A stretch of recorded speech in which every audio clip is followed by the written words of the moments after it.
The infamous DTC. Let's talk about it. All right, the DTC. The DTC is a subset of the DTCC, the Depository Trust and Clearing Corporation.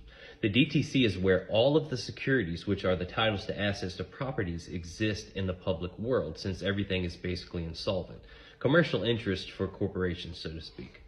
When the U.S. went insolvent in 1933, it turned over all of the securities over to corporations like the DTC, which is located in Manhattan Island in New York City. Now, the whole world is operating as if there is money. But since 1933, there are only numbers on a screen ledger which represent so-called money. The future value of what you will earn with your corporate estate is what they are buying and selling and trading on the world stage. When you go work for a corporation, you think that the corporation is actually sending you funds, but really what's happening is you receive a check from them and it's made out to your corporate estate name. And when you take that check to a bank, you have to endorse the back. And according to UCC, it's not the signature on the front that is responsible for the funding, but it's actually the signature on the back, which is liable for the funds being withdrawn. The bank is then taking the funds from your private Social Security BC estate account as agents authorized to do so. So you have actually been basically paying yourself your whole life, but the checks are on the public side, governed by public policies. The only thing of real value lies within us, okay?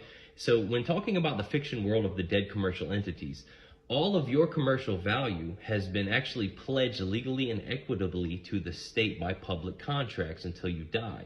And when you die, the estate must be wrapped up by the issuance of the death certificate over the course of 2 to 3 years or whatever it takes, as no one is going to invest in anything that doesn't have any future value. And remember that the end accounting for all corporations is balanced to 0 because the assets are offset by the liabilities.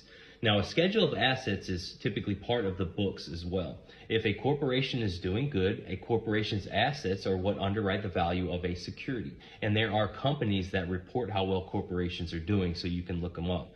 But even if a corporation is doing well, ultimately a living human is the underwriter for a corporation. Your BC estate is basically a one-man corporation. The corporation, the DTC, takes securities and makes them available for sale on the marketplace, aka Wall Street.